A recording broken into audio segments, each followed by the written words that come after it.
proglasi Bosnu suverenu, ne ima u glavu na ramenu. Što proglasi Bosnu suverenu, ne ima u glavu na ramenu. Došlo vrijeme da se Srbi svete, sve džamije u oblake lete. Nema Ante, Azima i Tite, da te opet od Srbina štite. Nema Ante, Azima i Tite. Hey guys, so I decided to make another video. This one's going to be on doing a auto to manual swap on a Mk4 Volkswagen with the ALH TDI engine. This goes for doing it on Jettas or Golfs and even Beetles. Beetles might be a little bit different, but generally it's going to be about the same, just a lot tighter. Anyways, if you're interested in doing the swap, I'm hoping this video will help you out a little bit if you've never done it before. I would definitely advise doing the swap. It's very easy, and the manual transmissions are a lot stronger than the automatics. I've already actually done a few of these swaps, the first one being in my personal TDI. On that one I had the 4-speed automatic. Never had any issues with it up till the day that I went out. I was just driving on the highway and all of a sudden my car shut off. The differential blew out and put a hole right through the transmission case. So anyways, they're pretty junky and they're ticking time bombs if you ask me. So I went with the 5-speed swap and never looked back, and I would advise you do the same. So anyways, like I said, the swap's pretty easy, straightforward. What I'm going to be doing on this one, I'm going to be doing a timing belt because this thing needs a timing belt pretty bad. It's starting to crack. I'm going to be doing a timing belt, unclogging the intake manifold, and also cleaning the turbo out while doing the swap. So I'm actually going to be removing the whole engine from the car. You don't have to do it this way. It's actually easier to just leave the engine inside the car and just sneak the trans out of the side there.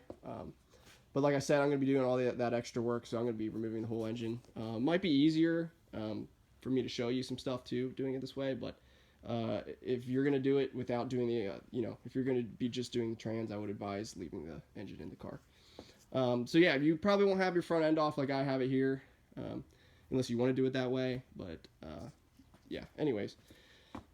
So, yeah, some parts that you're going to need to do the swap. So I got all the parts together for you so you can see what you need. I didn't have a complete kit here. I had the trans, but I had to run to the yard and get a couple things. But honestly, everything other than the transmission and the clutch, you can get, at any local salvage yard. They're going to have the stuff you need. So it's really inexpensive to do this swap other than the trans, and it's not that hard to find the parts at all. So we're going to start here with the power steering line off of a manual car. This is optional. You don't have to use the one off the manual car. You can bend your automatic to work, but I'll probably just be throwing this thing on just because I have it. Makes it a little bit easier. You don't have to bend yours. But like I said, it's completely optional. You don't have to do it if you don't want to. Next, I got my axles at the yard. Got some good ones. Boots are in really good shape, and they all move freely, which is good. These are off a 2.0, like I was saying in the later section of this video. You can use the 2.0 axles. They work perfectly fine off the manual cars. They're literally exactly the same as the TDIs. So that makes it a little bit easier to find axles.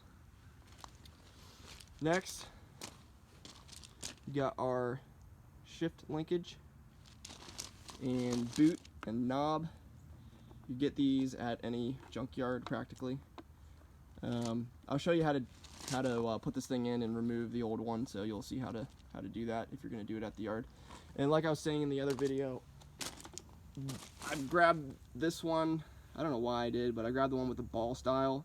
You want to avoid that at all costs. I think the ball style just does not feel as nice, doesn't shift as nice, and you want to look for the post style, which if you get one with these, with the ball style, I mean, you can easily just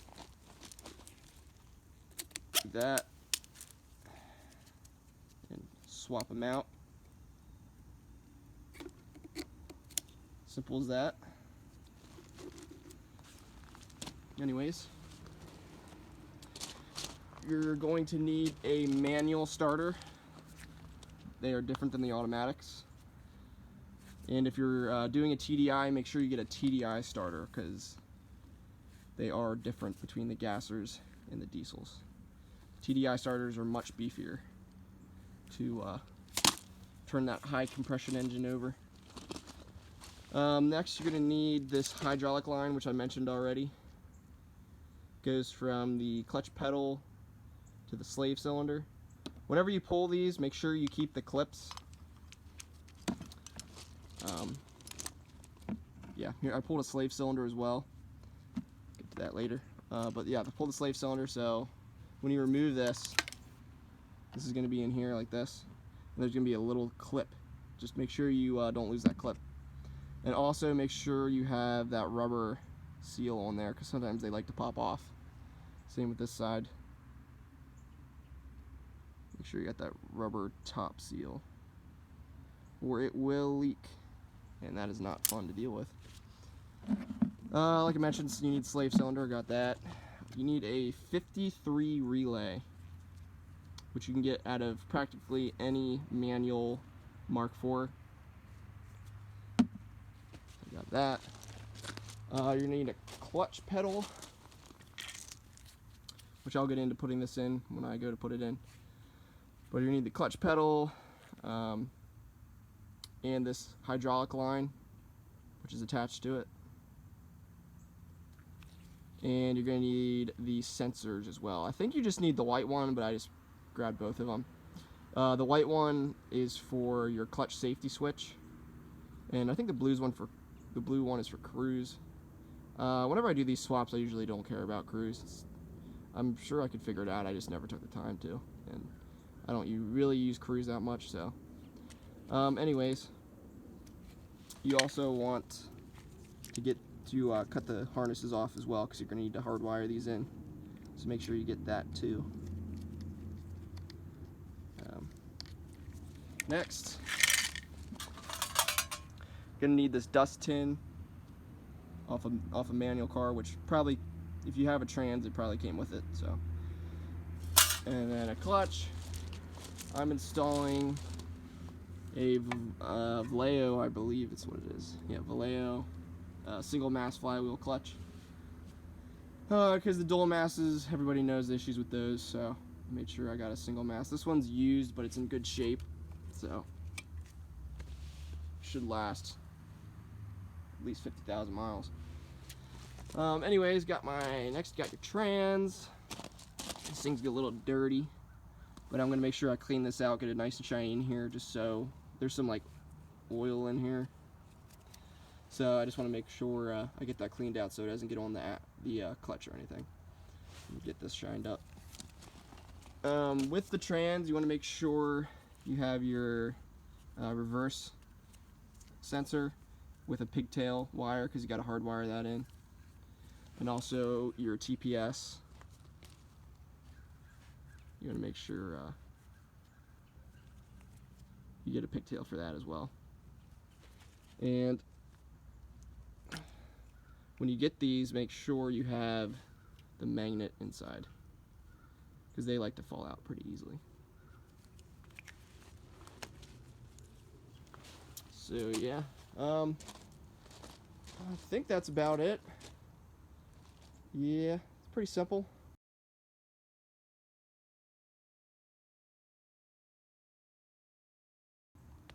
Not a terrible amount of stuff you gotta get. There may be a few things I'm forgetting, but I mean, there's a few like stuff you got to do with the coolant lines, but I'll get to that. Pretty easy stuff. You'll just need maybe some elbows and stuff like that. Of course, you're going to need some butt connectors and some wiring stuff. Just another quick tip: if you can't find 2.0 axles, which I have no idea why you wouldn't be able to find 2.0 manual axles, but If you can't find them, or you have a 1.8T 5-speed handy, you can switch out these cups, which is pretty easy to do.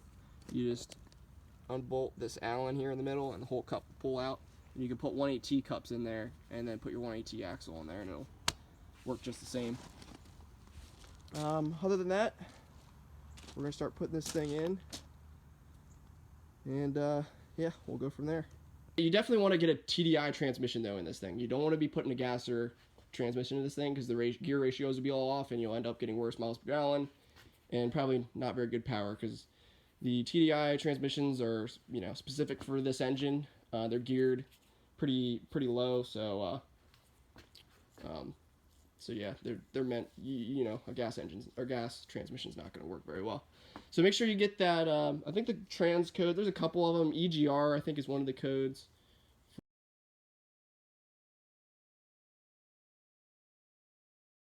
It's not really, you know, all this stuff you can pick up locally at your local salvage yard, or you can source it online, or maybe you have a whole car that you're just, a donor car you're taking stuff out of. But it's really not a whole lot of parts. Now this walkthrough is not for if you have a tiptronic transmission. There's a lot more involvement, a lot more things you got to do that. If you guys want me to, I can make a video of doing that as well. I've done a couple of those. Like I said, it's a little harder, but it is possible.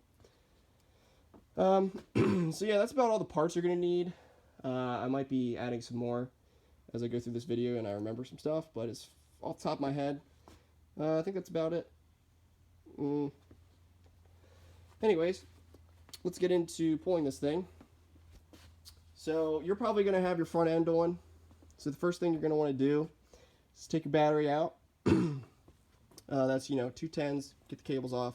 Sometimes there's a 13 millimeter that it's like a battery strap on the bottom, battery bracket. So take the bracket off and the whole battery will come out. Then you got a battery tray that's held in by 4 10s. You can see the holes. It's not on here, I already removed it, but those are the bolt holes where the battery tray bolts onto. Then you're going to remove your air box, which sits right here on this 10, and then it also has a mount on the battery plastics, so you already have that off.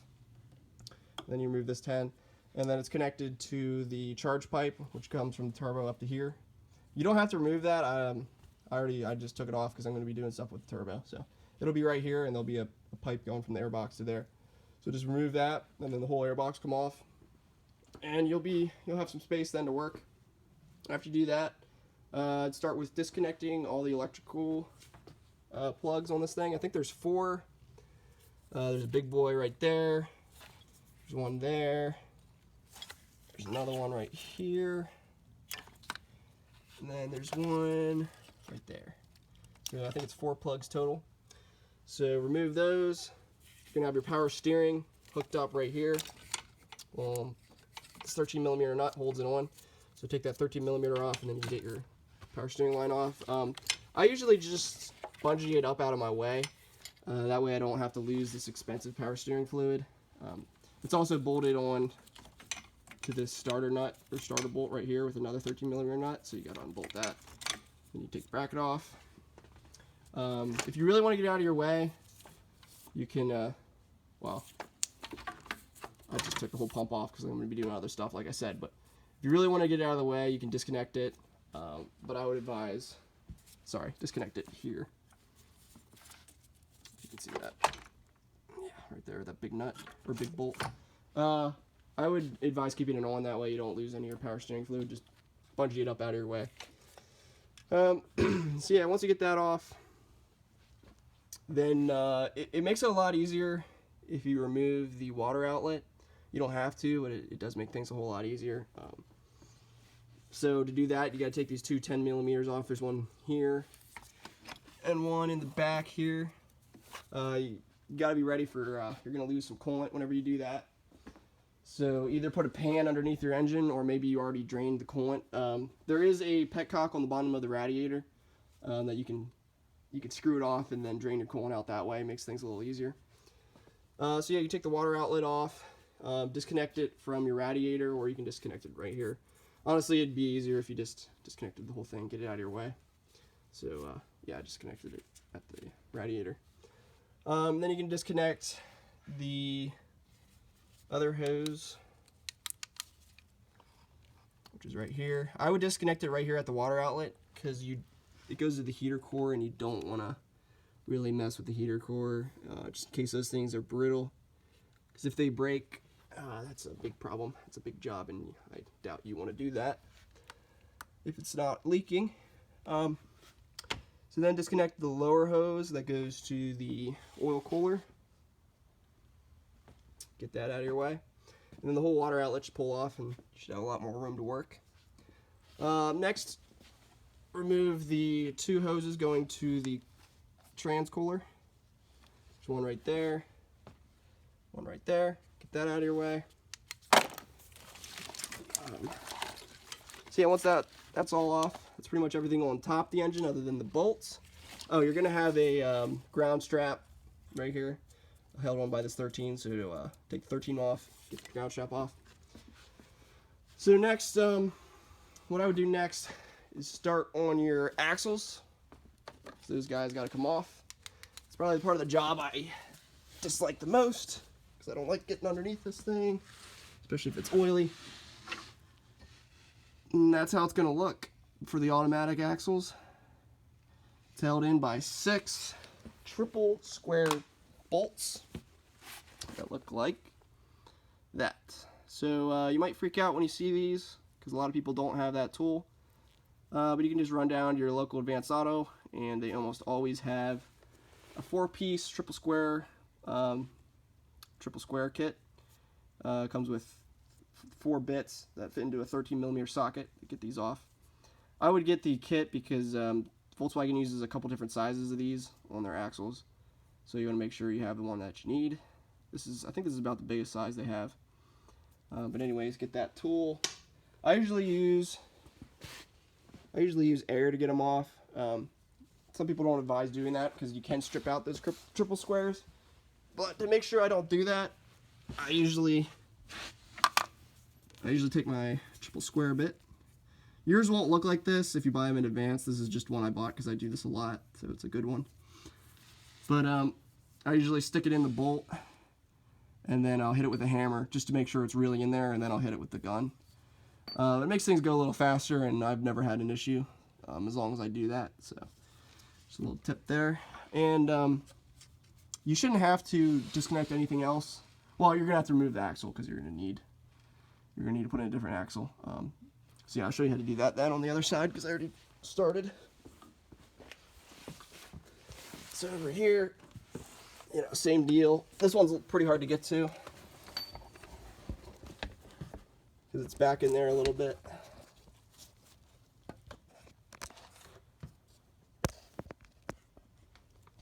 But yeah, that's where they're at. So you're going to want to remove those 6-bolt triple square bolts. Again, I use the air gun. I have a nice extension. See if I can get my camera to zoom in.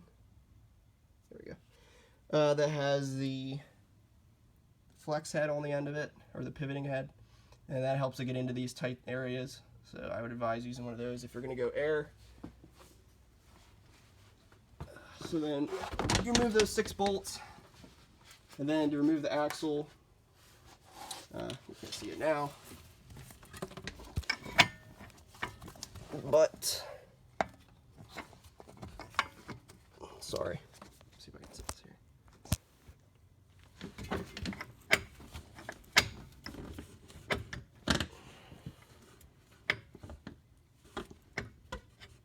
There we go.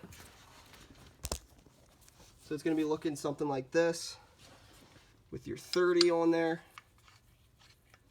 So it's a 30mm. I already boogered this nut up. I was trying to get it off, so I smacked it with a hammer. But anyways, it's a 30mm 12-point nut. 30mm 12-point. So you take that off. I always use air to get that off because they're really tight. And then the whole axle should pop out. You're gonna have to take off 3 13s down there for the ball joint. And once you get that off, the whole thing swings around, so it's really easy to get the axle off then. I still have a bolt on the trans I gotta get off, so the axle's not coming out yet. But yeah, whenever you're trying to get the axle out of the splines here, it's usually pretty stuck on, so don't go like smacking the actual axle with the hammer. You want to thread on the nut and then smack the nut with the hammer. That way you don't damage the threads. I mean, that is if you're going to be, you know, selling the automatic axles. I mean, honestly, if you're not going to be doing anything with the axles, then you can just beat the hell out of it. I mean, it doesn't really matter. You're just going to be throwing them away anyways. So yeah, that's how you get the axle off. So once that part's done, that's pretty much the worst of it, other than getting the actual trans out. So actually, after the axles are out, you can start on the actual trans bolts. Start with the starter. So remove the starter. I didn't really go over this, but you got a plug on top here like this. I just stuck the starter in just so you could see, but take that off. And then you're going to have a battery strap that looks like this. And that's going to be on here, on that 13mm nut. So you remove the 13mm nut, take that off. And then sometimes on this there's like, let's see if I can find it. It doesn't look like it's here. But there's like a wire holder kind of thing, plastic wire holder on here, held on by a 13. So you take the 13 off these threads, take the wire holder off, and then you can get to the 18mm bolt here. And same deal with this, because like I said earlier, this thing's on here, 13mm, take the 13mm off, you can get to the 18mm bolt there. These are really long bolts because they act as starter bolts and also trans bolts. So you take those two 18s out, and there's one bolt there, another 18 with the 13, 13 off, has a ground strap on it, take the 18 off. And then, alright, sorry, my video cut. Anyways, once you get that off, there's another bolt right there, 18. One thing I forgot to mention, I don't know how I forgot, but you're going to have to remove your gear shifter, the cable that controls which gear you're in on the trans, which is this guy. It's just a ball style. Where's the... Right there. And that goes onto that ball there. So usually I'll just take a screwdriver. So it goes on here. Usually I'll just take a screwdriver and pop that off. And then that's held in by back here by a clip.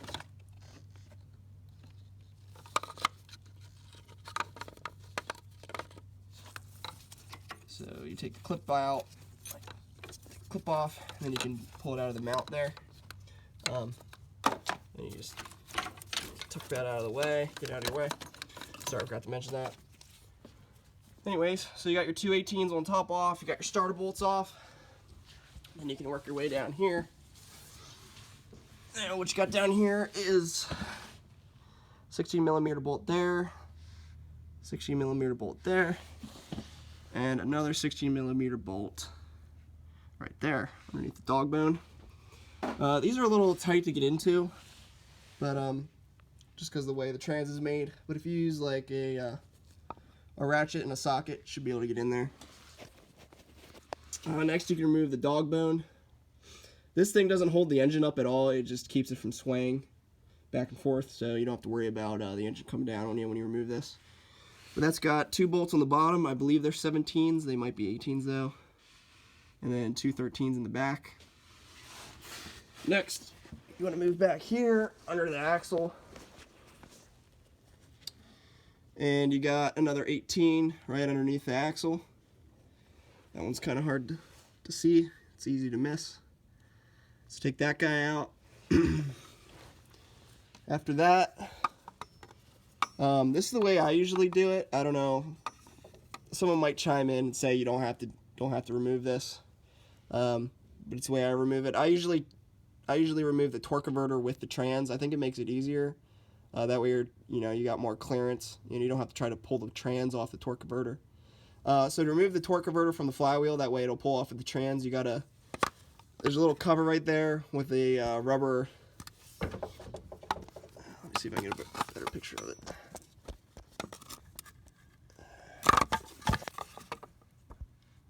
Yeah, it's got like a rubber peephole, rubber hole right there. Take the rubber off, and then you can see in there.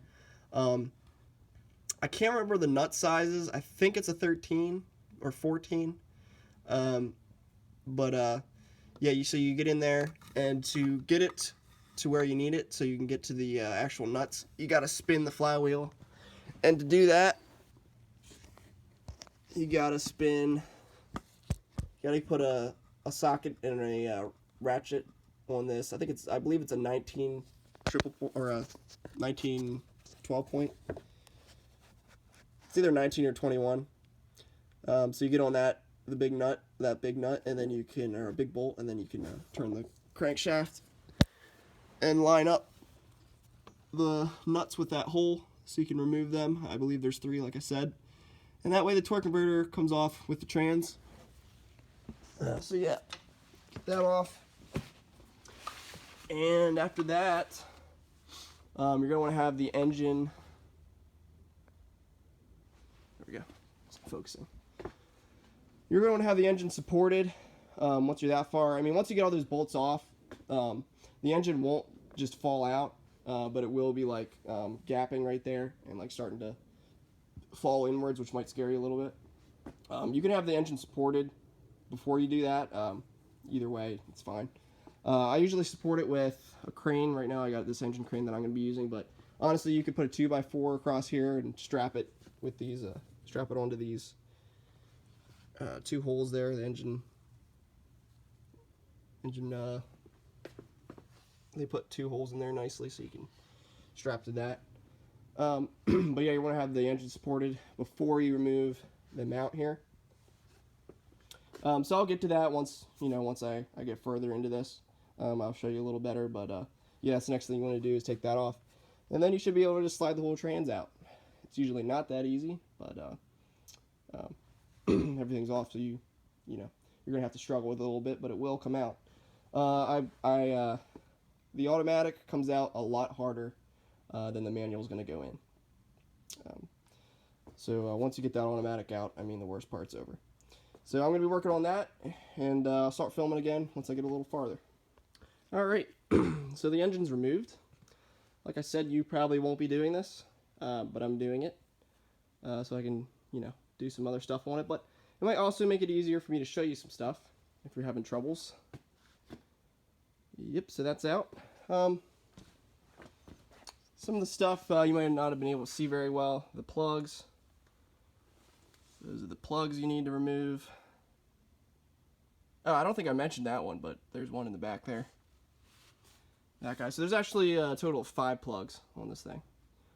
Sorry for that misinformation. There's the dog bone, the axle mount.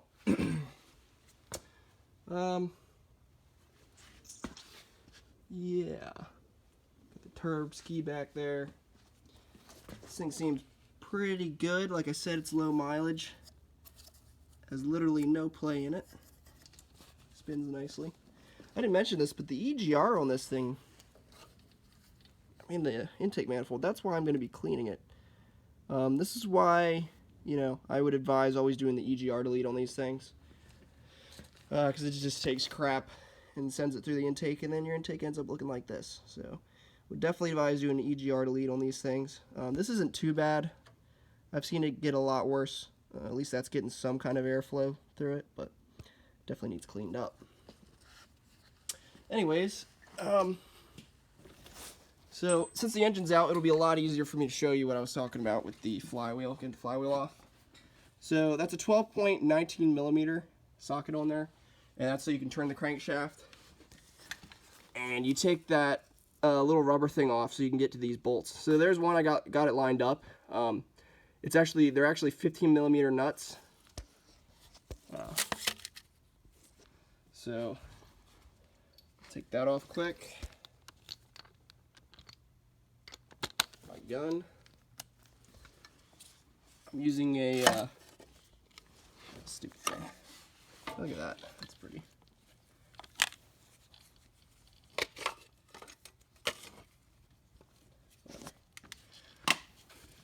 You get the point. So I'm using a actually,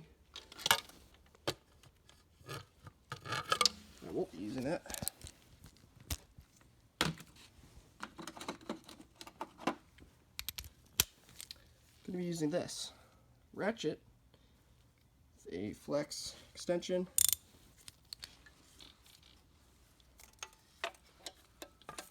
Sorry, it's pretty hard to work with one hand. Anyways, got that on there like that. Oh man, that's tight. I don't know if I can do this with one hand. I think they're usually Loctited on. Okay, I'm not gonna be able to get that off for you, but you get the idea. Take that off, take that nut off, and then you just move this. Where's my light? There it is. You just move that crankshaft.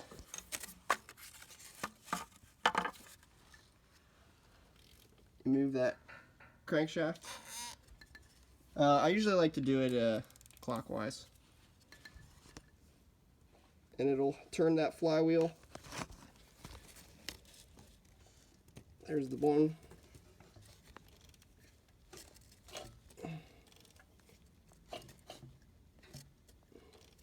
That's the rubber stopper. I just pushed it in because it was pissing me off. I couldn't get it out.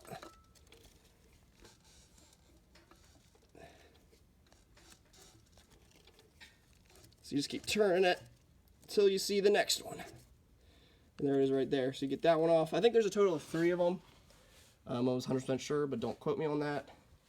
So yeah, you get those 3 nuts off by doing what I was just doing there. It's a little tight to get in there, but you should be able to do it. I'll probably be using the gun to get it off. I just wasn't prepared for the video to show you how I was going to get it on there. But I'll probably use some extensions and get it on there. But yeah, that's how you get the torque converter removed from the flywheel. And then the torque converter will come out with the transmission. I think it's just easier doing it that way, but you don't have to. Especially if you're not removing the engine and you're going to try to sneak it out through there. The clearance is a big issue, and I think it makes it a lot easier. So, yeah, you're going to be trying to remove this transmission while the engine's in there. It's not fun. You're going to have to, it's a lot, you might need 2 people to do it. I've done it by myself, but it's not fun. Usually I'll put a jack underneath here. That way I can, move the transmission up and down the way I need to, wherever I need to get it moved to. And then you just got to wiggle it, keep wiggling it, which way, that back way, this way and that, and then eventually you'll be able to sneak it out. Big issue is this big old box back here gets stuck on this thing. If I remember right, get stuck on this. So you just have to keep trying a bunch of different things until you can wiggle it out of there, get it where it needs to be. I think you might have to, turn it this way or turn it down, and eventually you'll be able to pop it off and drop it down and get it out of there. So if you can get this out, it's pretty much the hardest part of the job. Everything else is pretty straightforward. But yeah, I just wanted to show you guys that since I had it out. Made it a little bit easier. So I'll go ahead and remove this trans and start recording again. Alright, so I got the trans off. And this is how it would look if you didn't remove the flywheel, torque converter from the flywheel. Well, honestly, I guess that wouldn't be the flywheel because the torque converter is kind of the flywheel. I don't know if you call that a flex plate or what you would call that, but the thing that the torque converter mounts to. So this is what it would look like if you didn't remove it. The issue with not removing it is when you're trying to get the trans out, you got to pull it off, the trans off this, and you got to pull it off this whole entire thing before you can, before you can turn it. And when you're in there, it makes it really difficult. So I would definitely advise, like I said, getting these nuts off so you can pull the whole torque converter and everything out together. Makes it a whole lot easier. Maybe a little bit heavier, but definitely easier. I mean, this thing already weighs like 300 pounds, so it's already a pain to get out. It's probably not 300 pounds. It's probably like 100 or so, maybe a little over 100, but yeah, it's definitely heavy. A lot heavier than the 5-speed. Anyways, so I just wanted to show you that, what it looks like if you don't remove the torque converter with the trans. So, yeah, that's that.